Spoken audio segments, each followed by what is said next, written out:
So first of all, I'd like to say good day to all the participants of our meeting and to all the partners, colleagues and friends. Also, I'd like to say many thanks to our participants from Portugal, from Antonio and from Paulo for such a great meeting, for such a great possibility to exchange our thoughts on many different scientific problems. And I hope that our today's meeting will be very fruitful and will bring positive results. So the topic of our presentation is electronic portfolio as an instrument for evaluation the ICT competence formation of university scientific staff. Actually, why we choose such topic? For now, we are running the work package 3 of our project IRNet RSS, and its main task. One of its main tasks is to elaborate the system of instruments able to allow us to evaluate the level of ICT and e-learning development in every participant country. Actually, for now, at our university, we're implementing the electronic portfolio, and we think that this is exactly the instrument we've been looking for, and for now, we'd like to share our experience and to hear your thoughts on this matter. So, okay. I'd like to say the following. For now, I think you all understand this, e-learning is absolutely impossible without the appropriate level of scientific staff ICT competence. Keeping this in mind, our university, Borys Grinchenko Kyiv University, has developed and approved the corporate standard of ICT competence, which includes the levels and monitoring instruments. According to levels and needs of a lecturer, the in-service trainings are organized. All forms of in-service trainings are finished with the creation of a thank you.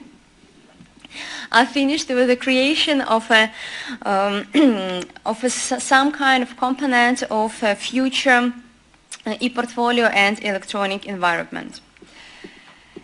So on this slide, you can see the structure of the e-portfolio created at our university.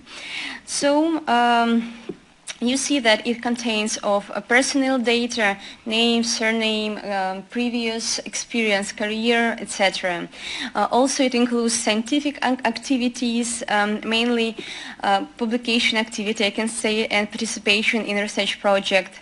Also, its teaching activities, its subjects, taught by a teacher and kind of like that, and professional development is some kind of in-service trainings, etc. Also, I'd like to point that this e-portfolio was created. Actually, it was analyzed a huge amount of information, including internal and external ratings. And for now, you can see the ways of the usage of e-portfolio. First of all, we can use it for ranking the universities and the university staff. It's the first point. And the first point is the stimulation effect.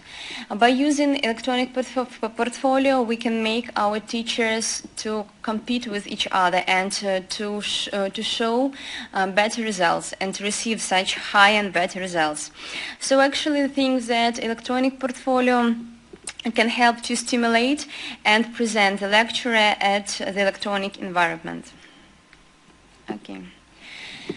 So actually at this slide you can see the fulfillment of electronic portfolio by content. As you can see, all the data can be divided into two parts. The first part which is fulfilled automatically, and the second which is fulfilled by scientists themselves.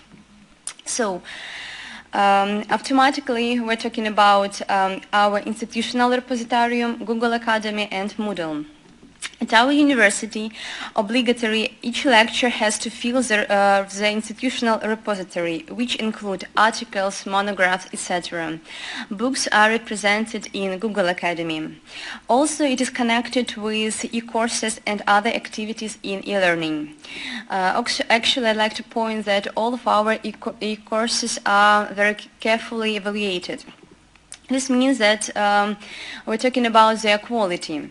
The quality is determined by two indicators. The first is certification in accordance with appropriate criteria, and the second is using statistics, including the questionnaire of our students. Also, after we have fulfilled our electronic portfolio, we can receive some kind of electronic database.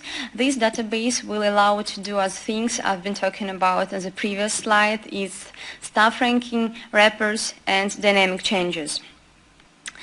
Also, I'd like to point also that electronic portfolio is allocated at the wiki portal and is absolutely open for a lecturer. This means that at any time and at any place he can change the data and he can make some changes. Wiki allows to see information about lectures, about departments, and about institutions. So actually I can say that it influenced to the openness of our university a lot. Okay, so talking about wiki technology, I want to say that it's not very easy to understand and to work with, especially if, as Paula was saying, that many of lecture, many academic staff are not very let's say, like to work with new technologies. So wiki technology is not very simple. So exactly with this purpose, we created kind of a form of electronic portfolio. This form is standardized, and every lecturer, every hour's teacher has to fulfill it in appropriate way. So a lecturer fills it, gives links to institutional repository, points them citation index in Google Academy, in Google Books, Scopus, etc. After filling, the form automatically transports to wiki environment and looks this way, as you can see.